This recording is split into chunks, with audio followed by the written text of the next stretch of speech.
오늘 하나님 말씀 보도록 하겠습니다. 하나님 말씀은 누가복음 1장 26절 38절입니다. 26절에서 28절.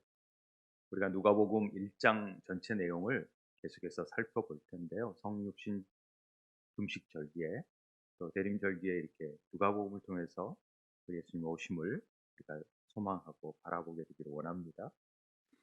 제가 이제 하겠습니다. 여섯째 달에 천사 가브리엘이 하나님의 보내심을 받아 갈릴리 나사렛이란 동네에 가서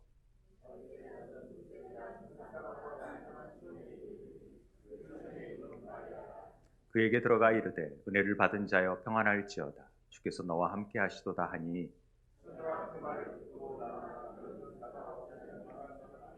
천사가 이르되 마리아여 무서워하지 말라 내가 하나님께 은혜를 입었느니라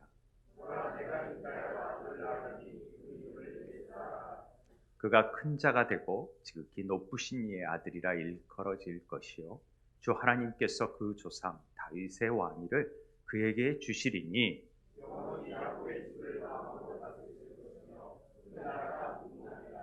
마리아가 천사에게 말하되 나는 남자를 알지 못하니 어찌 이 일이 있으리이까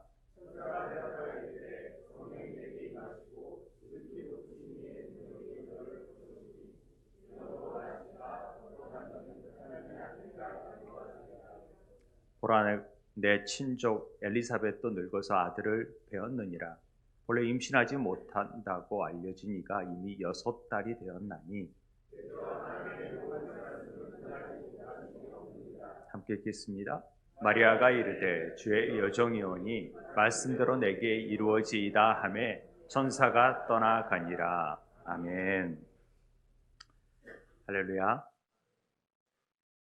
대림절 첫째 주일로 우리가 개신교에서는 지키고 있습니다.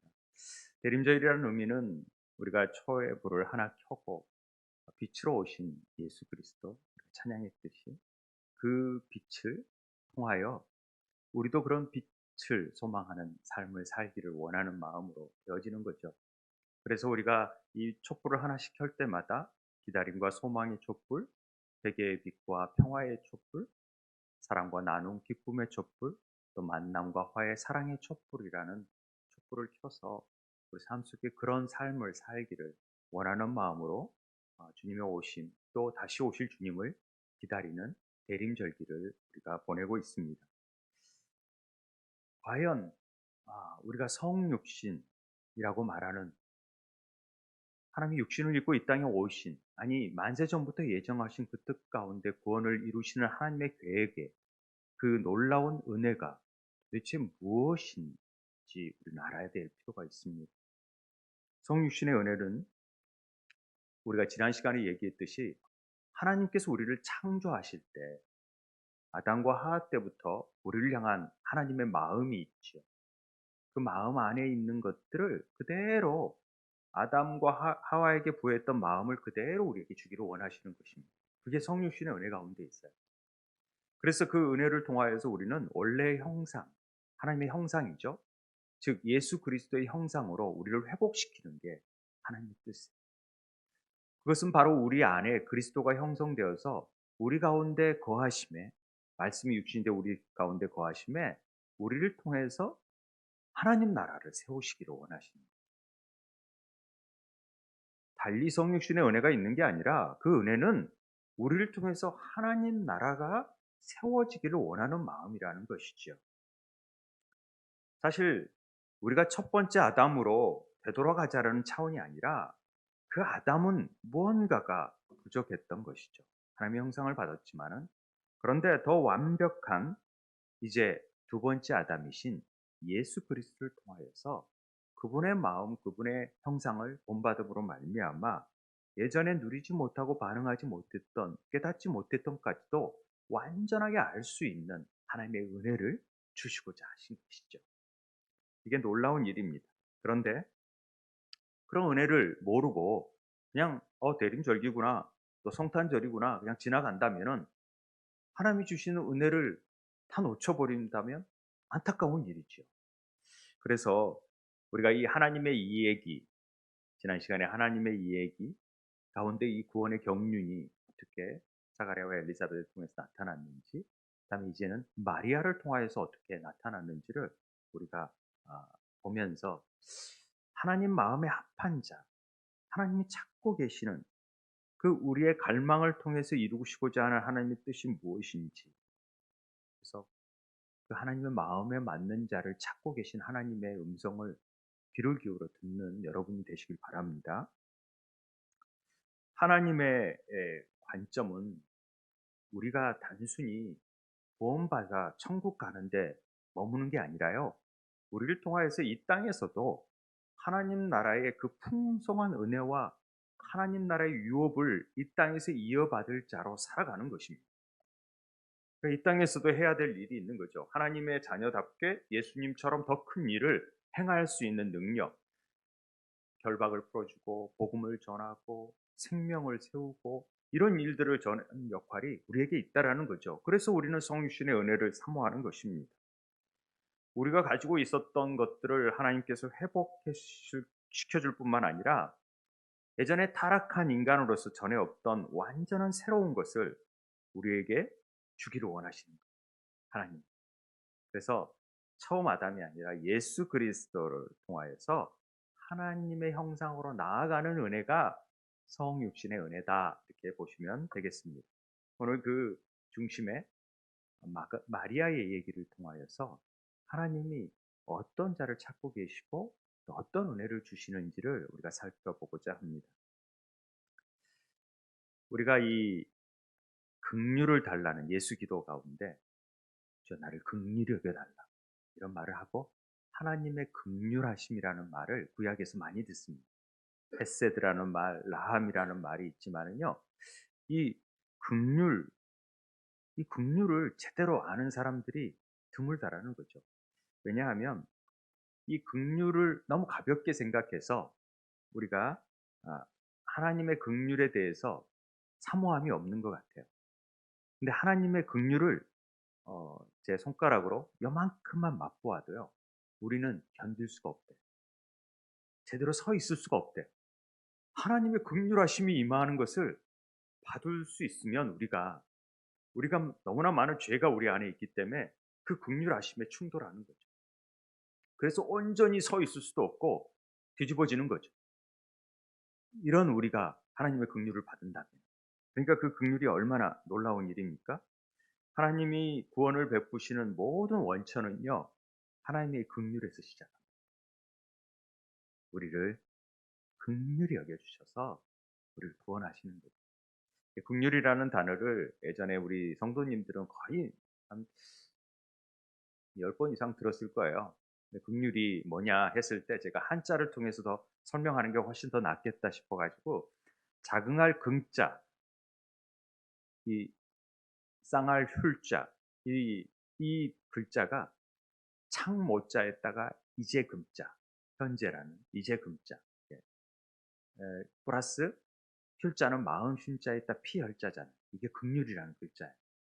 이 긍휼이라는 글자가 뭐냐? 바로 창자루로 심장을 찔러 피를 봤다라는 뜻이래요.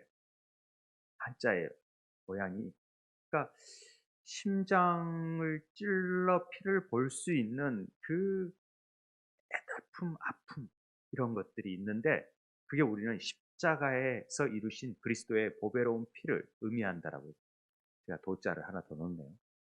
쓰면서 그리스도의 보배로운 피를 의미한다. 긍휼이라는 것은 그런 만큼 얼마나 애타하면서 아들을 내어주고 아들을 십자가에 못 박기까지 우리를 사랑하시는 그 사랑, 이게 긍휼이라는 거죠.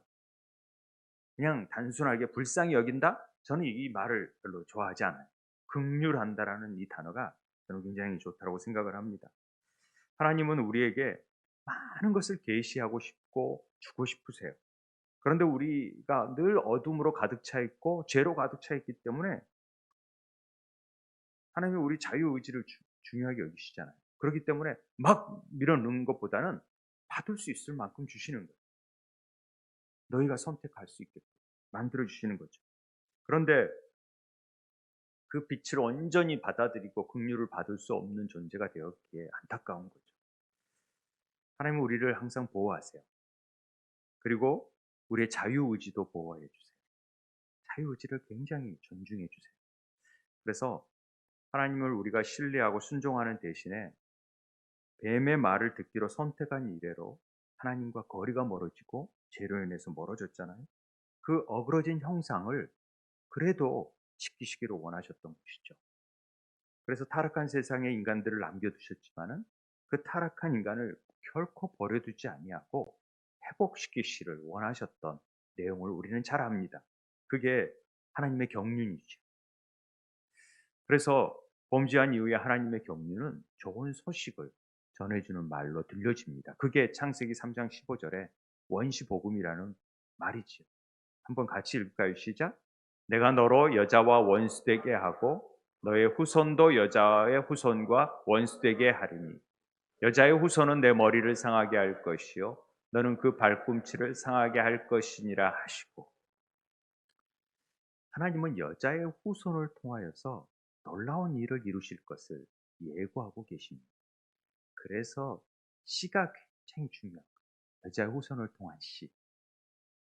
그래서 그 씨는 하나님의 여자의 후손을 통해서 나올 수 있는 그 씨를 하나님은 주목하시는 거죠. 그래서 그 씨가 더럽히지거나 섞여지기를 원치 않으셨어요. 그래서 유다 가문의 씨를 굉장히 강조하시는 것입니다. 그리고 하나님은 계속해서 그 가문 안에 여자의 후손을 통하여 이루실 자들을 찾고 계세요. 그래서 역대하 보면은 여호와의 눈은 온 땅을 두루 감찰하사 전심으로 자기에게 향하는 자들을 위하여 능력을 베푸시기를 원하세요. 가까이 하고 있는 자들을 향해서 눈동자처럼 지키고 찾고 계신다라는 거죠. 우리는 욥을 하나님이 두루 보시면서 노아를 보시고 아브라함을 찾으시는 우리 주님을 볼 수 있습니다. 다윗, 다 이런 자들이죠. 하나님이 찾으시는 자예요.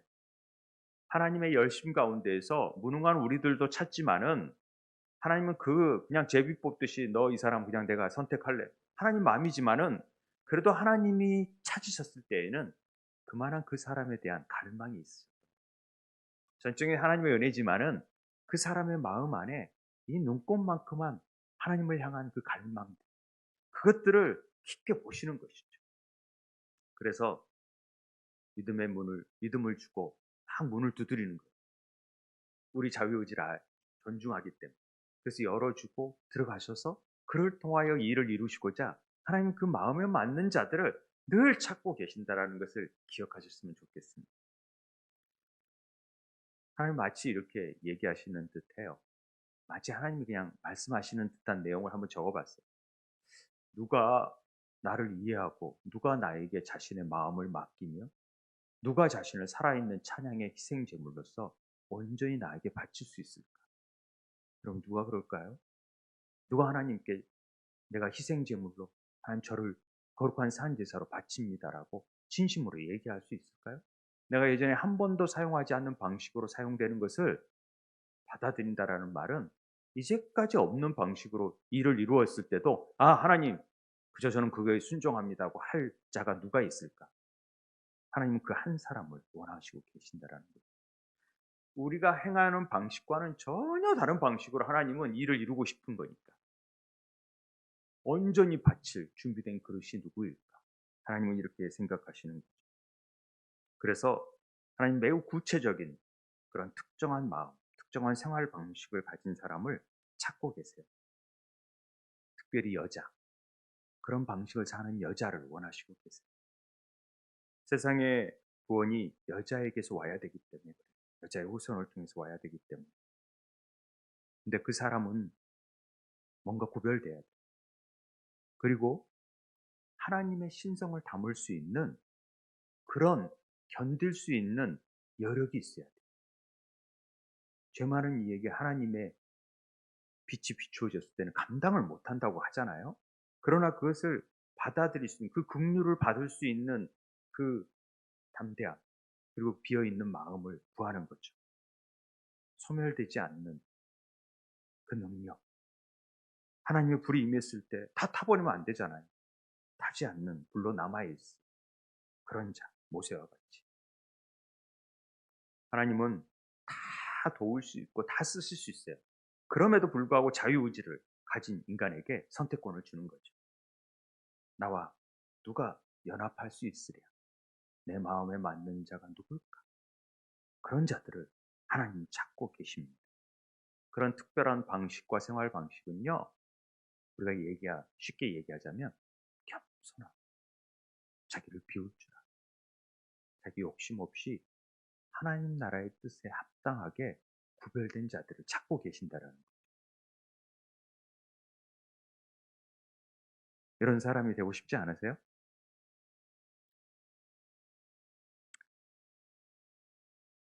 어렵죠. 네, 이런 마음이 어떤 마음이냐면 이런 마음이죠. 늘 메시아의 오심에 대해서, 주님의 오심에 대해서, 다시 오실 주님, 우리는 그렇잖아요. 다시 오실 주님에 대해서 사모하는 거죠. 음, 내 소원보다는, 그리고 감사하고 예배하고 자신을 전적으로 붓는 사람을 하나님 찾으세요. 그리고 하나님 마음에 맞는 사람이라는 거죠. 그게. 그런데 주님의 그 긍휼과 자비하심의 마음뿐만 아니라 하나님의 본성 전부를, 신성까지도 다 담을 수 있는 자를 찾는다라는 것입니다. 얼마나 순전한 사람을 찾고 계세요. 그런 자를 찾고 계세요. 그런 자가 누가 있을까요? 그런데 한 여자를 주목하기 시작합니다. 그게 마리아. 우리는 마리아에 대해서 잘 몰라요. 마리아에 대한 문헌이 복음서에 제약돼서 나와요. 그나마 누가복음에 마리아의 얘기가 좀 나오지요. 그런데 마리아의 얘기를 좀 알고자 초대교회 문헌을 보면서 우리가 제2 정경이 27권의 신약 정경이 있고 나머지 몇 권이 외경으로 빠져요. 그 외경 가운데에서는 아주 이단적인 우리가 버려야 될 복음서도 있냐면은 카톨릭에서는 그 제2 정경이라 해서 그 성경을 본의를 인정한 복음서가 있는데 그 복음서 중에 하나가 야고보 복음서라는 책이 있는데 이제 신약의 이 책의 신약 외경 특별히 야곱의 원 복음서라는 책이 나와 있어요. 이 일본이 야고보의 원 복음서인데요. 이 내용을 쭉 보면은요 아주 놀라워. 아주 성경에 누가복음의 그 간격들을 다 메울 수 있는 아주 재미있는 얘기가 나오는데요. 한번 들어보시겠습니까? 안 들어볼래요? 아, 예. 아니 참고적으로 우리가 이제 구약은 미드라시 같은 책을 통해서도 우리가 알아볼 수 있지만은 한번 보시면 그냥 간단하게 제가 얘기를 하겠습니다. 마리아의 부모님이 어, 요아킴과 안나라는 한나, 안나라고 얘기하죠. 영어로는 한나라고 되어 있지만은 H 발음이 안 나니까 안나라고 우리가 얘기하는데 안나 요아킴이 그렇게 자녀를 원했는데 자녀가 안 생기는 거예요. 유대 가문에 있는데 유대 가문에 아주 그런데 그 기도하는 중에 하나님 제가 자녀만 생기면은 이 자녀를 하나님 앞에 바치겠습니다. 사무엘의 한나처럼 그렇게 바치겠다 하는 거예요. 그런데 어느 날 갑자기 임신을 한 거예요. 놀라운 일이죠. 얼마나 놀랬겠습니까? 그래서 이 자녀를 성전에 바치기로 합니다. 이 자녀가 6살이 딱 됐을 때, 6달이 됐을 때 걷기 시작하면서부터 그를 세상과 구별하기 시작해요. 얘는 성전에 바치되니까 정말 히브리 믿음이 좋은 부모들을 불러가지고 아이를 절대 세상으로 밖으로 안 나가게 한 다음에 성전에 3살 되는 때에 성전에 바치게 됩니다. 그래서 성전에서 늘 기도하게 하고 말씀을 읽게 하고 그렇게 살아가게 되는 것이죠. 마리아를. 그 이름을 마리아라고 하고 그런데 이제 여자가 12살이 딱 되면은 제사장들이 성전에서 내어 보내야 돼요.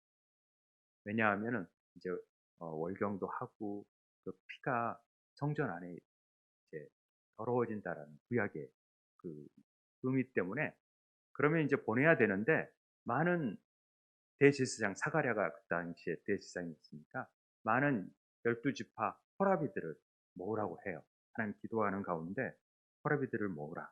그래서 이 마리아의 후견자를 정할 사람을 택하자. 그래가지고 12지파 중에 다 지팡이를 가져오라 그래요. 지팡이를 가져와서 지팡이를 가지고 기도하면 그 지팡이를 주잖아요. 그럼 어떤 증상이 나타날 거라고 주님이 말씀해 주시죠. 그런데 아무 증상이 없다가 요셉이라는 호레비가 왔는데, 유대 가문에 요셉이라는 사람이 왔는데 그는 호레비였어요. 그러니까 결혼을 이미 한 사람이에요.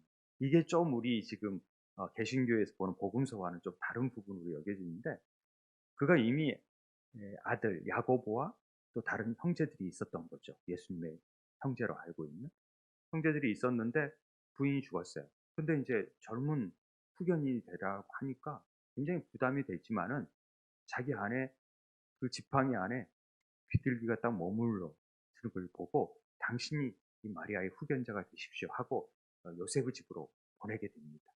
순종하라. 근데 좀 있다가 16살이 됐을 때 이 마리아는 늘 기도하고 했던 것을 유지하고 있었는데 임신을 한 거죠. 오늘 천사가 나타나서 임신을. 요셉이 보고 어느 날 배가 불러오는 걸 보고 깜짝 놀라서 이게 뭔 일이냐. 도대체 너 어떤 남자랑 같이 이런 일을 했느냐 하고 막 오해하지 않겠습니까? 그러면서 얘를 가만히 보내?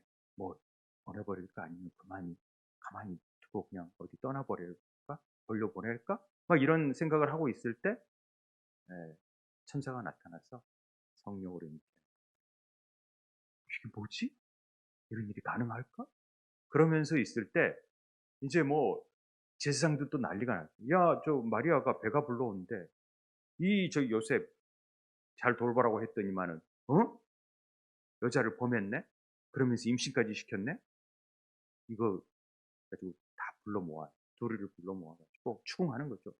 그러니까 이걸 말을 못해요. 요셉이. 마리아도 말 안. 그러니까 모진 고난을 겪죠. 그러나 성령으로 잉태된다라는 의미를 알고 이렇게 되어졌다라는 내용이 이제 쭉 이렇게 연결되면서 나오게 돼요. 그러니까 우리가 이제 그런 부분은 좀 이해하기 어렵잖아요. 요셉이 청년인 줄 알았더니 나이가 많은 사람이었네?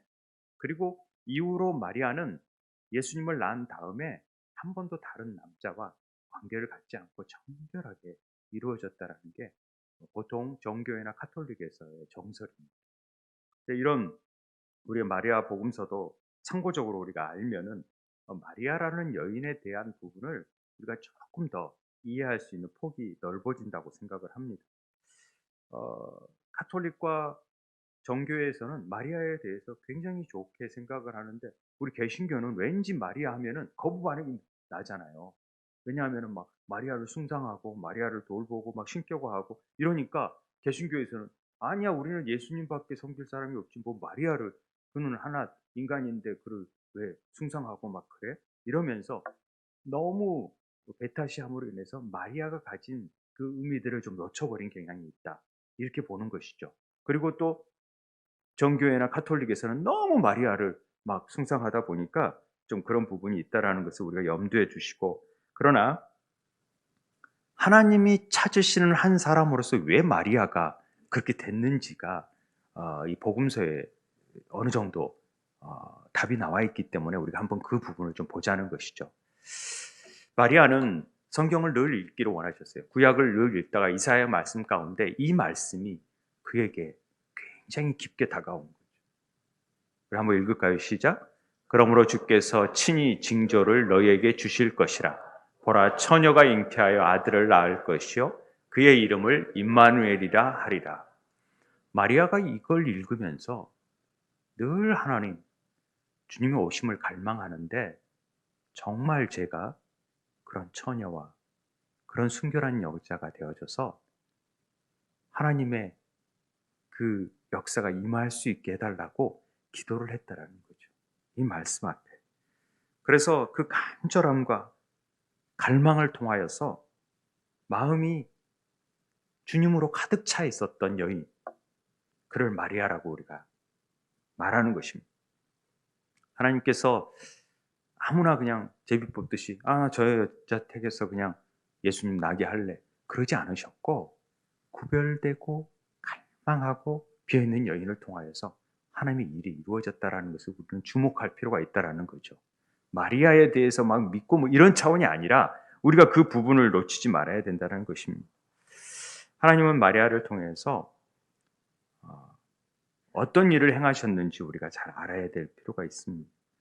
마리아가 이 말씀을 묵상하면서 내가 그런 사람이 될 수 있을까? 내가 그런 은혜를 입고 싶다 라는 마음을 강하게 가졌는데, 누가복음에 31절 34절에 보면은 보라 내가 잉태하여 아들을 낳으리니 그 이름을 예수라 하라. 마리아가 천사에게 말해, 나는 남자를 알지 못하니 어찌 이런 일이 있어? 남자랑 관계도 안 하고 남자 전혀 모르는데 어찌 이 일이 있습니까? 저는 남자를 알고 싶지도 않습니다. 이런 얘기를 했다라는 것이죠. 메시아를 낳을 이사야의 7장 14절에 대한 소망을 늘 있었던지라 결혼에 대한 제 처녀가 결혼해서 애를 낳는다 이런 생각을 가졌지 않겠습니까? 그렇게 됐는데 유대인들은 이런 소망이 늘 있었어요. 왜 이렇게 유대인들이 애를 많이 낳냐? 그러면 아이들이야 장수의 화살처럼 늘 애를 많이 낳아야 복된 것이 이렇게 생각할 수 있었지만, 유대인의 마음 안에는 늘 내 자녀를 통해 메시아가 나온다면 그보다 큰 복이 없다라고 생각을 했었어요. 그래서 자녀를 많이 낳기를 원했어요. 아직도 메시아를 기다리잖아요, 유대인들은. 그렇기 때문에 그런 생각을 가졌었죠. 그래서 우리는 그런 마음을 가질 줄 알아야 돼요. 우리를 통하여서, 내 자녀를 통하여서, 우리 교회학교 아이들을 통하여서 정말 하나님의 역사가 나타나길 바라는, 그래서 그 한 사람을 찾는 일들이 얼마나 우리가 귀한 일인지 몰라요. 쓰임받는 자로 만들어가는 일들이. 저는 굉장히 그게 좋다고 생각을 합니다. 마리아 역시 이런 갈망이 있었죠. 마리아가 가브리엘에게 그런 메시지를 들었을 때 그녀가 간구하고 기도했던 것이 이런 열매를 맺는구나 라고 생각했을 것입니다. 전능하신 하나님이 내게 잉태하게 만든다? 남자와 관계를 갖지 않은 처녀에게 이런 일이 일어난다? 이런 일이 어떻게 일어나지? 와, 그는 밤낮으로 기도했던 것이죠. 그리고 하나님의 그 계획 안에서 이루시는 일들이, 어떻게 이런 일들이 일어난지에 대한 고민을 얘기하고 그걸 물으면서 하나님 앞에 자기를 온전히 드릴 준비를 하고 있었다라고 보여집니다. 그 안에는 애를 낳아서 이기적인 욕망, 또 교만한 생각들이 자리 잡을 수 있는 여지가 전혀 없었던 것이죠. 그러나 신실했기 때문에 그는 겸손하고 비워진 마음을 통하여서 하나님의 영으로 온전히 충만한 마음을 가졌던 것입니다. 주님, 원하는 대로 저를 사용해 주세요. 제가 사용된다면 어떤 일이든 하겠습니다라는 마음이 그 마음 안에 있었다라는 것입니다. 우리는 이 마음이 참 중요해요. 이런 마음. 38절에 주의 여종이오니 말씀대로 내게 이루어지이다. 저는 그냥 종이니까 주님 뜻대로 그냥 다 이루어 주세요 했다라는 거죠. 이런 말 하기가 쉽지 않습니다. 그런데 그런 얘기를 했습니다. 하나님의 마음을 온전히 들었기 때문에 인류 구원을 향한 하나님의 마음을 헤아리고 그 뜻이 내게 이루어진다면 저는 당연히 그 일을 행하겠습니다라는 마음이죠. 이런 마리아의 비움이, 사실 그 비움으로 인해서 하나님의 긍휼하심이 마리아에게 임하게 되는 것입니다. 그 긍휼하심을 누군가에게 맡겨졌을 때 어떤 일이 일어나는 것입니까? 마리아가 지식적으로 하나님을 아는 게 아니라 경험적으로 인류를 향한 하나님의 마음이 느껴지기 시작하는 거예요. 그들을 구원하고 행하고 싶은 하나님의 경륜에 참여하게 되는 역사가 나타나게 되는 거죠. 그래서 28절에 그에게 들어가 이르되 은혜를 받은 자의 평안할지어다 주께서 너와 함께 하시도다. 이 임마누엘의 복을 마리아가 누리게 되는 것입니다. 처녀가 그 말을 듣고 놀라 이런 인사가 어찌 됨인가 생각한다라는 거죠. 은혜를 받을 자여 아니라 받은 자여. 이미 은혜가 이루어진 거예요. 놀라운 일이죠. 이사야서 우리 30장 18절 말씀을 한번 같이 읽어볼까요? 구약에 어떤 말이 있는지.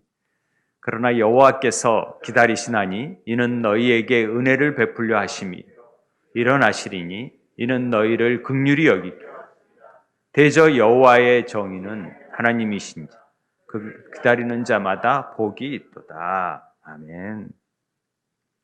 오늘 30절에 천사가 이르되 마리아여 무서워하지 말라. 내가 하나님의 은혜를 입었다.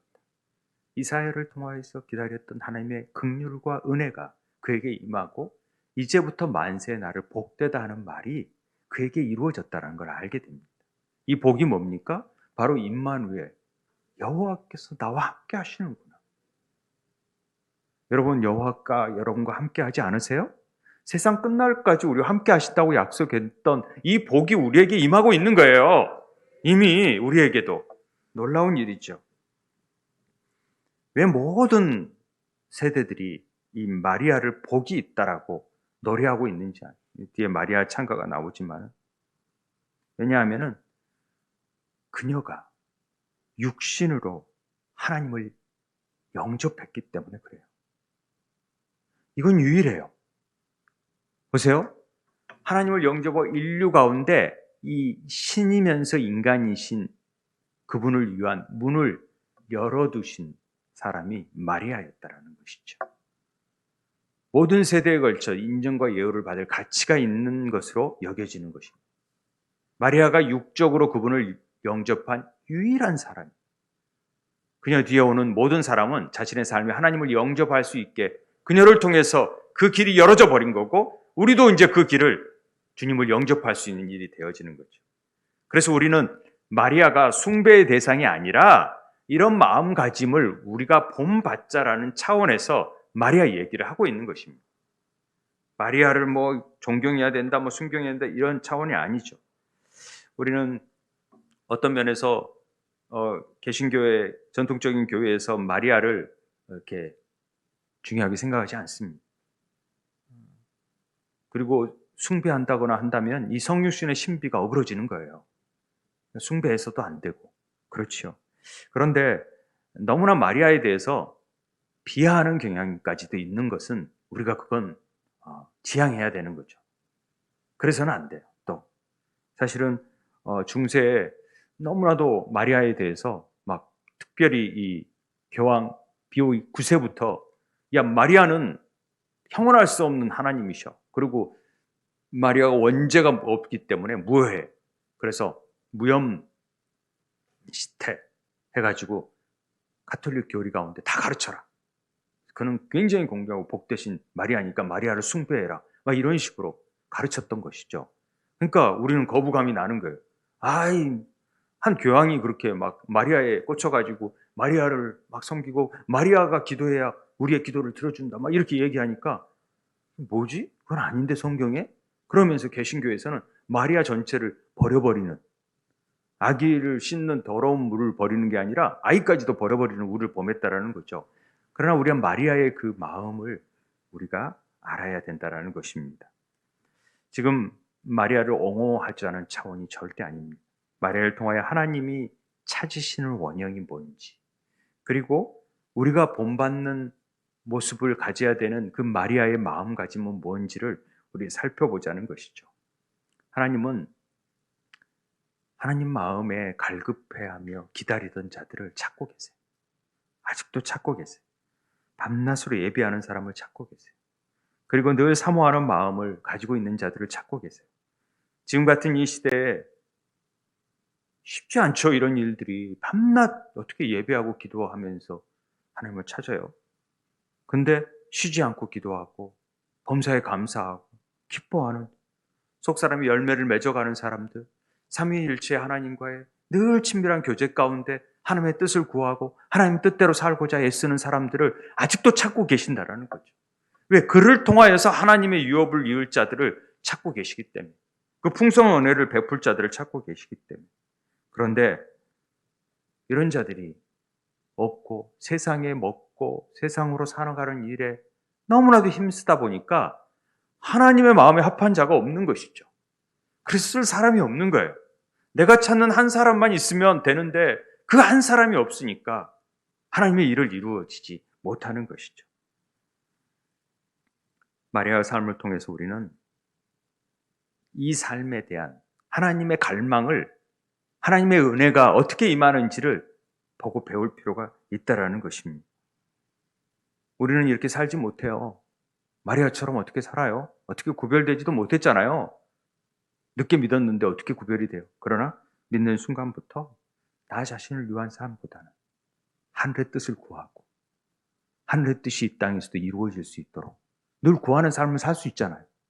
하나님, 정말 이 땅에 피곤한 영혼, 상처받은 영혼 많은데 주님이 오셔서 만나주시고 치료해 주세요.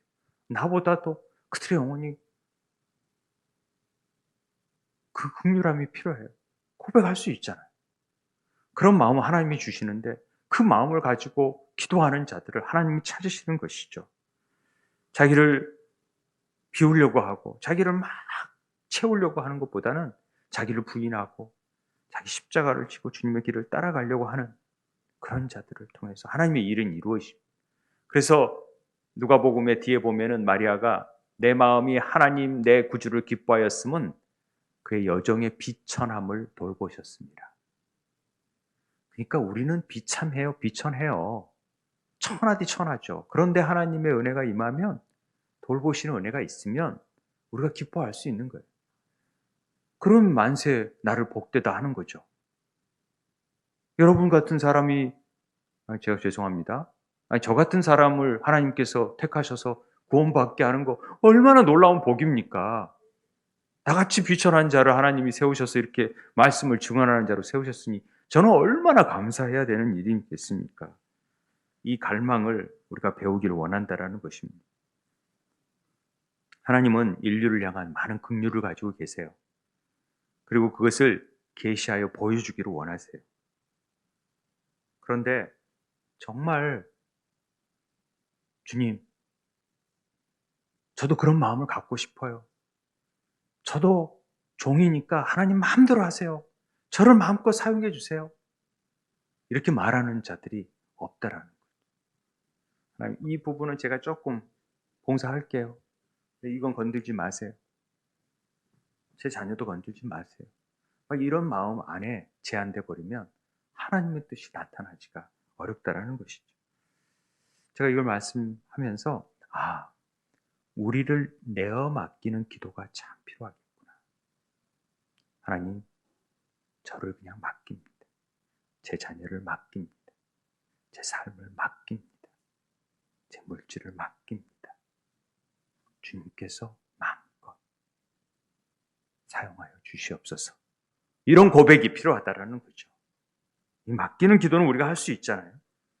그래서 하나님께 응답되고 허락되어졌을 때 올 수 있는 대가를 우리는 잊지 말고 알아야 돼요. 사실 우리가 이렇게 일들을 하나님의 은혜가 주어지고 하나님의 갈망 속에서 하나님이 나를 복을 주시는 은혜를 누리지만은 그때부터 마리아의 삶은 어떻게 됐을 것 같아요? 이 놀라운 일을 경험했죠? 그러면 막 잘되고 그래야 되는데 그때부터 핍박이에요. 어떻게 처녀가 임신을 해? 이제 그때부터 사람들이 비난과 멸시가 그때부터 임하게 되죠. 그리고 그 아이를 태어나면서부터 그 아이와 33년 동안 그가 겪었던 수많은 아픔, 특별히 십자가에서 그 아들을 내어주는 고통은요, 그 정교의 이콘 같은 데 보면은요, 마리아의 상을 보면은 늘 심장에 7개의 칼이 꽂혀져 있어요. 그만큼 많은 고통과 아픔이 있었다라는 거죠. 하나님의 뜻을 이루는 자들이 그 고난과 함께 경험되지 않고는 이 길을 걸어갈 수가 없어요. 이건 하나님의 방식이 너무나도 세상 방식과는 다르기 때문에 그래요. 세상 방식대로 잘 되고 이게 이루어지지 않아요. 하나님의 방식대로 걸어가는 것은 가시밭길이에요. 그러나 그게 생명의 길이기 때문에 우리는 그 길을 걸어가는 것이죠. 모든 마귀는 마리아에게 향하고 있는 거죠. 그런 일을 못할 수 있도록 만들어버리는 거죠. 그러나 하나님은 그녀와 늘 임마누엘 하셔서 전에도 아무에게도 없었던 특별한 은혜와 은총을 베풀어 주시는 것입니다. 그러니까 우리가 모진 고난과 멸시와 천대 속에서도 이겨나갈 수 있어요. 우리가요, 조금 예수 믿고 우리 속사람을 강하게 하려고 그러고 좀 속사람을 새롭게 하려고 그러면요, 반드시 작은 시험과 어려움이 닥쳐요. 예수 믿으려고 하면은 어려움이 반드시 닥치게 되어 있어요. 왜 믿니? 수치와 모욕 이런 것들이 왜 없겠어요? 아니, 생명을 잉태하는 일이 이루어지는데 이게 하나님의 놀라운 일인데도 사람들은 야, 그럼 뭘 처녀가 임신한다고 말이 돼 저게? 거짓말하고 있고 정말 저런 이상한 짓을 저지르고 믿는 사람들이 정결하고 구별되었다라고 다 얘기하면서 뒤에서는 다 호박씨 까고 있네? 이런 말 안 듣겠습니까? 제가 개척하면서 열심히 주를 위해서 헌신하면은 뒤에서 좋은 말만 들리겠습니까? 아, 제멋대로 하고 혼자 뭐 하고 뭘 맘다 이런 말을 수없이 들어요. 그런데도 굳건하게 하는 거죠, 뭐. 하나님 바라보시기에 내가 부끄럽지 않게끔 열심히 주를 위해 나아가는 거죠. 완전히. 제가 뭐 잘났습니까? 아니죠. 하나도 부족한 자들을 통해서 하나님이 이 교회를 이렇게 이루어 가시는 것을 보게 되는 거죠. 다음 세대를 위해서 손가락치는 사람도 있어요. 에이, 뭐 한다고 우리 교회 같은 데가 기독교 학교를 세우고 뭘 하고 뭐 이런 말 안 들겠습니까? 뭐 별볼 일 없는 교사들 놓고 뭘 한다고? 천만에요. 보십시오. 전혀 그렇지 않습니다. 하나님의 일. 저는 그런 마음이 있기 때문에 그렇습니다. 바울이요, 오직 고난이 없었겠습니까? 그냥 잘 믿었으면 될 텐데 뭘 복음 전하고 얼마나 상을 받아야 됩니까? 그런데 돌아온 것은 40에 감한 매를 5번이나 맞는 거고 돌 맞고 쓰러지고 죽을 뻔한 경험뿐이에요. 다 순교받는 거예요. 왜 그래야 됩니까? 예수 잘 믿고 그러는데. 요셉이 형통한 삶을 살았다면서요. 그런데 늘 붙잡혀가지고 노예로 사는 삶을 살지 않습니까? 그런데 그 가운데에서도 하나님이 그와 함께 하심으로 형통하였더라. 그게 복이죠. 그게 복. 우리 하나님이 지켜주시니까 우리가 그래도 나아갈 수 있는 것 아니겠습니까? 우리가 이런 고통을 감내할 줄 알아야 됩니다. 그런 고통 가운데 하나님께서 우리가 함께 하신다는 것을 꼭 알고 나아가야 되는 거죠. 하나님의 은혜를 받은 자이기 때문에 주님이 함께 하시기 때문에 우리는 평안할 수밖에 없어요. 남이 뭐라 해도 우리 안에 평안이 있는 걸 어떻게 해요? 남이 뭐라 해도 나는 기독교를 부인하지 못하는데 어떻게 해요? 죽이려 그래도 우리는 그 일을 하는 거죠, 뭐. 때려 죽여도 할 때까지 하는 거죠, 뭐. 우리 함께 읽겠습니다. 로마서 8장 17절. 자녀이면 또한 상속자, 곧 하나님의 상속자요. 그리스도와 함께 한 상속자니 우리가 그와 함께 영광을 받기 위하여 고난도 함께 받아야 할 것입니다. 당연한 거죠. 왜 신앙 지키려는데 시집에서 왜 이렇게 힘들게 합니까? 왜 가족이 힘들게 합니까? 왜 이렇게 어렵게 합니까? 이게 고난의 길이니까 그래요. 그 가운데에서도 하나님이 지켜주셔서 오늘 여기까지 나아가는 것 아닙니까? 각자의 부르심과 능력에는 제한되고 다 그렇게 될 수는 없습니다. 마리아는 어린 시절부터 이것을 받아들였고 늘 주님과 교제하며 동행하는 고난받는 메시아와 그 교제 가운데 자라났습니다. 마리아와 요셉이 나사렛에 있을 때 천사 가브리엘이 찾아오죠. 무서워 말라, 내가 하나님께 은혜를 입었느니라. 보라, 내가 잉태할 아들을 낳으리니 그 이름을 예수라 하라. 그가 큰 자가 되고 지극히 높으신 이 아들이라 일컬어질 것이요 주 하나님께서 그 조상 다윗의 왕위를 그에게 주시리니 영원히 야곱의 집을 왕으로 다스릴 것이며 그 나라가 무궁하리라. 어느 누가 이런 천사의 기도를 받을 수 있습니까? 마리아는 자신의 아들이 모든 인류에게 구원을 가져올 자임을 믿었습니다. 지극히 높으신 이 아들이 모든 열방을 다스릴 거라고 믿었습니다. 이게 어떻게 가능해요? 이게 어떻게 믿어지는 게 가능해요? 이게 어떻게 알게 돼요? 천사가 말하되 나는 남자도 알지 못하니 어찌 이런 일들이 있습니까? 천사가 대답하여 이르되 성령이 내게 임하시고 지극히 높으신 능력이 너를 덮으리니 이러므로 나실 바 거룩한 이는 하나님의 아들이라 일컬어지리라. 아멘. 제가 이 말에 굉장히 유한이 됐어요. 하나님, 저는 24시간 하나님 성전에서 구별되지도 못하고 목사로 산다지만 늘 세상에 몸을 담고 있기 때문에 흔들리고 넘어지고 그러는데 어떻게 제가 그래요? 그런데 그래도 성령이 내게 임하시고 지극히 높으신 이의 능력이 우리를 덮으면 이런 일들이 다 가능하겠구나. 우리에게. 그래서 우리가 소망이 있구나. 그래서 성육신의 절기에 하나님께서 우리에게 은혜를 주시기 위해서 이 말씀을 하시는구나. 이게 여겨지는 것이죠. 저는 이런 은혜가 여러분 삶 가운데 나타나게 되길 바랍니다. 정말 성령의 능력이 우리 가운데 임하여져서 우리 모두가 하나님의 부르심의 소망을 붙들고 어떻게 행해야 될지 또 어떻게 살아야 될지 모르지만은 그래도 믿음 지키고 기도하고 하나님의 은혜 가운데 살아가는 은혜가 있게 되길 바랍니다. 우리 다 같이 하나님의 부르심 찬양하면서 나아가게 되길 원합니다.